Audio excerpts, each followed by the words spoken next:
দিয়েছে। আমরা জুলাই শহীদ এবং যোদ্ধাদেরকে কথা দিচ্ছি, ইনশাআল্লাহ আমরা তোমাদের সাথে বেঈমানি করব না। আমরা আমাদের জীবনের বিনিময়ে হলেও তোমাদের জীবনের মতো জীবন দেব, কিন্তু জুলাই কাউকে আমরা দেব না। বলছিলাম মায়েদের কথা, এই যুদ্ধে মারা যেদিন রাস্তায় নেমে এসেছিল তখনই স্বৈরাচার বুঝতে পেরেছিল আমার আয়ু শেষ। দিশাহারা হয়ে জুলাই মাসের 31 তারিখ তারা সম্পূর্ণ বেআইনিভাবে বাংলাদেশ জামাত ইসলামীকে নিষিদ্ধ করতে চাইল। একদিন পরে 1 তারিখে এই ঘোষণা দিল। আমি কৃতজ্ঞ, মোবারকবাদ জানাই এই সিংহ পুরুষ, আপনাদের অহংকার, আপনাদের গৌরব। মুক্তিযুদ্ধে যিনি সর্বপ্রথম বিদ্রোহের ঘোষণা দিয়েছিলেন ইস্ট বেঙ্গল রেজিমেন্ট থেকে, তিনি সেদিন সবার আগে বিবৃতি দিয়ে এটাকে খণ্ডন করেছিলেন যে এই ঘোষণা বেআইনি এবং এটার দ্বারা জামাতের উপর জুলুম করা হয়েছে। তিনি সবার আগে ঘোষণা দিয়েছিলেন। আমরা তার কাছে কৃতজ্ঞ এবং ঋণী। এরপরে তার পথ ধরে আরো সবাই বলেছেন, একে একে বিএনপিও বলেছে। আমরা সবাইকে ধন্যবাদ জানাই। আমার আফসোস 15.5টি বেদশর, আমরা তো সবাই মজলুম ছিলাম, তাহলে কিছু লোক সাথে সাথে আবার 5 আগস্টের পরে জালিম হয়ে গেল কেন? রাস্তাঘাটে, বিভিন্ন স্ট্যান্ডে, দোকানে, মিল, ফ্যাক্টরি, ইন্ডাস্ট্রি, কারখানায়, ঘর বাড়িতে সব জায়গায় গিয়ে বললাম আমি চাঁদাবাজ, আমার অংশ আমাকে দাও, আমার অংশ আমাকে না দিয়ে তুমি কিছু করতে পারবে না। আমরা আল্লাহর উপর ভরসা করে ঘোষণা দিয়েছি 13 তারিখ থেকে ইনশাআল্লাহ আমাদের মহান প্রভু আমাদেরকে একটা নতুন বাংলাদেশ দিবেন। সেই দিন থেকে চাঁদাবাজ যারা, তাদেরকে বলে দেব ওই কাজের দিন আজকেই শেষ।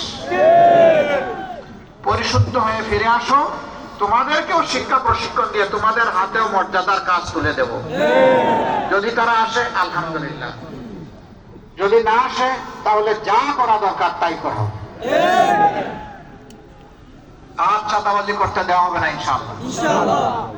ঠিক যত ধরনের অপরাধ দুর্নীতি আছে, আমরা কোন অপরাধ দুর্নীতির ভাই লেজ ধরে টানাটানি করবো না, আমরা কান ধরে টান দেবো ইনশাআল্লাহ। কান কোথায় থাকে? মাথার 2 পাশে না? ওই মাথা ঠিক হলে সব ঠিক। মাথা হচ্ছে জাতির নেতৃত্ব।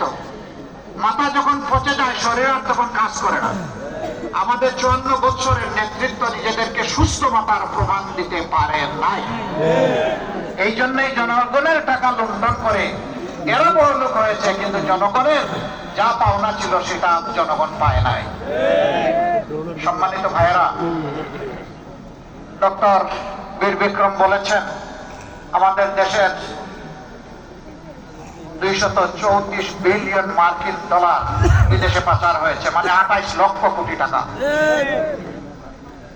আমরা কথা দিচ্ছি আল্লাহ তাআলা ইনসাফের সরকার গঠনের সুযোগ দিলে ওই সমস্ত লুটেরাদের পেটের ভিতর হাত ঢুকিয়ে সব বের করে আনা হবে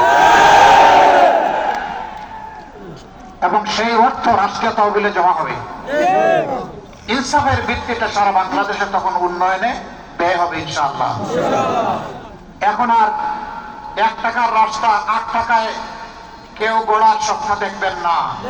আবার রাস্তা গড়েছে, সাথে সাথে টান দিলে একেবারে কার্পেটের মতো উঠে হাতের মধ্যে চলে আসে, সেই রাস্তা আর বাংলাদেশে বনবে না ইনশাআল্লাহ। জনগণের অর্থের পাই পাই হিসাব এই জনপ্রতিনিধিরা দিতে বাধ্য থাকবেন। বছরে একবার নিজের এবং পরিবারের সদস্যদের আয় ব্যয়ের হিসাব জনগণের সামনে খুলাসা করবেন। জনগণ যেন বুঝতে পারে যে তারা দুর্নীতিবাজ নয়। আমরা তা বাধ্য করবো ইনশাআল্লাহ।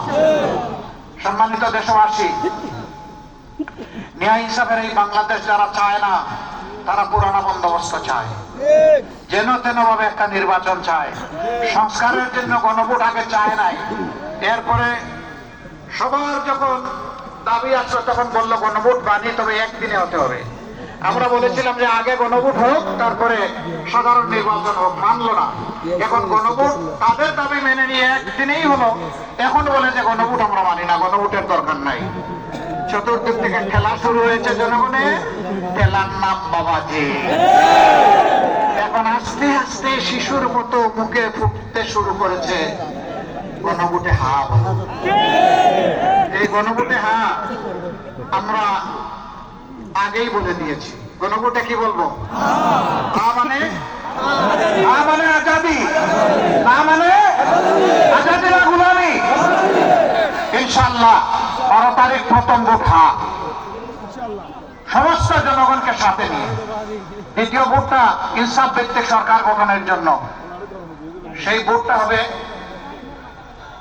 এখানে দাঁড়িপাল্লা, পাশে ছাতা, কোন জায়গায় ঘড়ি, কোন জায়গায় খেজুর গাছ, যেখানে 11 দলের যে মার্কা আছে, কোন জায়গায় এনসিপির শাপলা কবি, যেখানে যেটা থাকবে ইনশাআল্লাহ সেখানে সেই মার্কার পক্ষে আমরা সারা জনগণকে সাথে নিয়ে দাঁড়ায় যাব।